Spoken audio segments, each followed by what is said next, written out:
My name is Avery Monroe. I'm 30 years old, and I always believed my family loved my son the same way they loved everyone else's kids. I was wrong. It happened at our annual holiday gathering, the one tradition my parents treated like a sacred ceremony. Every year, they handed out holiday resort vouchers to all the grandkids as a family bonding gift. I never imagined the day would come when that tradition would break my son's heart. The adults gathered in the living room, kids bouncing with excitement, as my mother pulled out a glossy stack of envelopes, decorated with gold foil. One for Ella, one for Joshua, one for the twins. Everyone clapped, the kids cheered. Then she reached my son, my sweet, gentle 8-year-old, and paused. She looked at him, then at me, then back at him. Finally, she smiled tightly and said, "There isn't one for you." The whole room went silent. My son's little hand dropped to his side, his smile fading like someone had blown out a candle. He looked at me, confused, hurt, trying to understand what he'd done wrong. My family didn't look confused at all. They looked proud, because a moment later, they handed the extra vouchers to the neighbors' kids who had stopped by. Everyone laughed, everyone except my son, and I didn't make a scene. I just stood there, frozen, while my son quietly stepped back, as if he were trying to make himself smaller, so no one would notice he was hurting. But I noticed. Every breath in my body noticed. My mother clapped her hands cheerfully, moving on like nothing had happened. "All right, everyone. Group photo time." The other kids ran to the tree, waving their vouchers like trophies. My son stayed glued to my side, his eyes glued to the floor. He didn't cry. He didn't ask questions. He just held onto my hand, like he was afraid I might let go too. My father glanced at me once, a cold, almost satisfied look, and muttered, "Well, you know how things are, Avery." No, I didn't know. Not until that moment, because suddenly, all the little comments, the subtle exclusions, the forgotten invitations, the last-minute cancellations, they all snapped into place. This wasn't a mistake. This wasn't an oversight. This was intentional. My sister leaned toward my mother and whispered loudly enough for me to hear, "It's not our job to make up for her choices."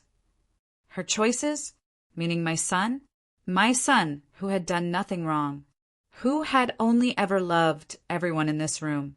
Something inside me cracked, but I didn't yell. I didn't grab the vouchers and throw them back. I simply placed my hand on my son's shoulder and said softly, "Come with me, honey." My mother raised an eyebrow. My father crossed his arms, and I walked away, calmly, silently, because they had no idea what I was about to do next. I walked my son to the hallway, far enough that the laughter from the living room sounded muffled and distant, like it belonged to another world, one we were no longer part of. He looked up at me with those big brown eyes that always reminded me of his father, soft and wondering. "Mom, did I do something wrong?" That question, that tiny, fragile question, cut deeper than anything my family had done. I knelt down, cupping his face in my hands. "No, baby, you didn't do anything wrong. You're perfect. You hear me?" He nodded, but his eyes were still glossy, still confused. I thought Grandma liked me. God, I felt something inside me shatter. "She doesn't get to decide your worth," I whispered. "No one in that room does." He leaned into me, his small arms wrapping around my shoulders, and as I held him, I made myself a promise, one I should have made years ago. This family would never make him feel unwanted again. Not one more time, not one more second. When we returned to the doorway, everyone was crowded together for the group photo. My mother saw us and forced a smile. "Avery, can you move over? We want the picture to look balanced." Balanced, meaning My son didn't fit their picture-perfect fantasy. My father chimed in. Did you calm him down? He needs to stop overreacting. I felt a wave of cold wash over me. They weren't sorry. They weren't ashamed. They weren't even trying to hide it. They wanted my son excluded. And in that moment, I realized something. Today was the last day they would ever get the chance. I stood there at the edge of the room, holding my son's hand, watching my family crowd together, like they were posing for a magazine cover. My sister adjusted her daughter's bow. My mother fussed over lighting. My father lifted the voucher envelopes in the picture to make them visible. My son stared at the floor, quietly twisting the hem of his sweater, trying not to be seen, trying not to interrupt their perfect shot. Something dark twisted in my chest. Actually, I said suddenly, my voice sharper than I intended. We're not going to be in the picture. Everyone turned. My mother blinked. Oh, why not? I smiled politely, too politely, because this picture isn't for us. It never was. My sister scoffed.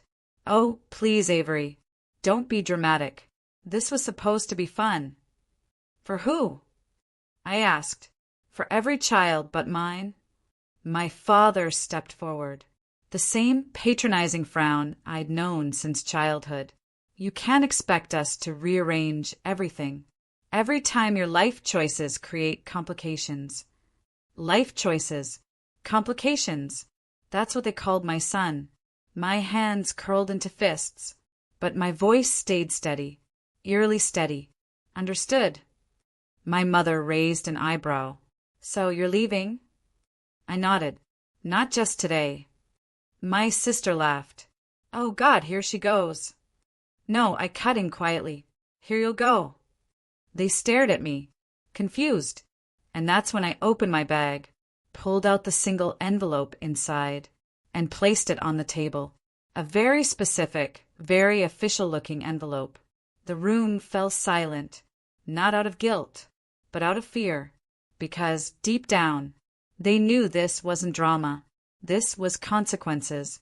My sister snatched the envelope off the table, like it might burn her fingers. What is this? She demanded. I tilted my head. Open it. My mother hesitated, eyes narrowing with the same expression she used whenever she sensed I wasn't playing my assigned role in the family hierarchy. My father took the envelope from my sister's hand and slid out the papers. His face changed instantly. He paled. Then he reread the first page, slower this time, as if hoping the words would rearrange themselves into something less threatening. My sister stepped closer. What does it say? He swallowed hard. It's a legal notice. My mother stiffened. Legal notice for what? I finally spoke. It's documentation, I said calmly, stating that after today, you will no longer have access to my son. No visits. No last-minute babysitting. No more invitations, where he's the afterthought or the target. My mother's face went red. Avery, this is childish. You're overreacting. No, I interrupted softly. You humiliated an 8-year-old child in front of an entire room and congratulated yourselves for it. My sister folded her arms. Oh, please. Kids forget these things. I looked directly at her. We don't. She rolled her eyes. Oh, my God, Avery. It's not just that, I said, my voice flat. That document also removes me from every financial or holiday obligation connected to this family. No more money toward group trips. No more shared holiday funds. No more being guilted into hosting. I'm done. My father slammed the papers onto the table. You're tearing this family apart. I met his glare without flinching. No, you did that the second you told my son he didn't belong. My father's voice echoed through the room, shaking with anger, but underneath it, something else quivered. Fear. Not fear of losing me. They'd never cared enough for that. But fear of losing control. My mother stepped forward, hands trembling with indignation. Avery, you can't just walk away from your family. We've done everything for you. I laughed, softly, bitterly. Everything? You can't name one thing you've done that didn't come with conditions, comparisons, or consequences. My sister scoffed. Oh, please, Avery. You're acting like some martyr. I turned to her slowly. You think this is about me? It's about him. I placed my hand on my son's shoulder. The child you made fun of today. The child you excluded. To punish me for decisions I made years ago. Her mouth twisted. Maybe if you'd chosen a better father for him. I stepped closer, my voice low. Finish that sentence. I dare you. She shut her mouth. My son pressed closer to my side, his tiny fingers gripping my coat. I took a steady breath. I don't expect apologies from any of you. It wouldn't matter. I just need you to understand that after today, my son will never again walk into a room where he's measured against your favorites. My mother shook her head in disbelief. So that's it? You're cutting us out. I exhaled. No, you cut yourselves out when you handed his gift to someone else's child, just to prove a point. The room dropped into a thick, uncomfortable silence. Then I said the words I knew they never expected to hear. Goodbye. And this time, I wasn't bluffing. My mother rushed forward as if she could physically stop me from leaving. Avery, wait, this is just a misunderstanding. Your son will get a voucher next year. We'll make it up to him. I stared at her. Really stared. Next year. I repeated, You think this is about a voucher? My father crossed his arms again, defensive. Kids are resilient, Avery. He'll move on. My son looked up at that moment, eyes glossy, cheeks flushed, trying so hard to hold himself together, and all I could think was, he shouldn't have to move on from cruelty. My sister huffed loudly. This is so dramatic. If he didn't get a voucher, big deal. Maybe you should teach him not to be so sensitive. My son flinched. I stepped between them before she could say another word. You don't get to speak about him again, I said quietly. Ever. She rolled her eyes. Oh my God, Avery, he's not special. I leaned in just enough that she couldn't ignore me. He is to me, and that's enough. She finally shut up. My son tugged my hand gently. Mom, he whispered, can we go home now? I felt my throat tighten. Yeah, baby, we can. I turned back toward the family that had spent years treating me like I was less, and now treated my son the same way. You don't get to hurt him. Just because you're used to hurting me, I said softly. Cycle ends here. My father scoffed. You're making a mistake. No, I said, taking my son's hand. Staying would be the mistake. And with that, I walked us to the door. My family didn't follow. They didn't apologize. They didn't even call out his name. And that silence told me everything I needed to know. The cold air hit us as soon as we stepped outside. A shock compared to the heated silence inside that house. My son held my hand so tightly that I could feel his pulse through his palm. We reached the car before either of us spoke. I buckled him in, and he finally whispered the question that had been sitting in his little chest all night. Mom, why didn't they want me? I shut the car door and had to lean my forehead against the glass, just to steady myself. How do you explain to an 8-year-old that some adults are cruel because they've forgotten what kindness feels like? I got into the driver's seat and turned toward him. Baby, I said softly, they didn't treat you badly because of who you are. They treated you badly because of who they are. He blinked up at me, waiting. You are good, I continued. You are gentle. You are loving. And some people, they don't know how to appreciate those things.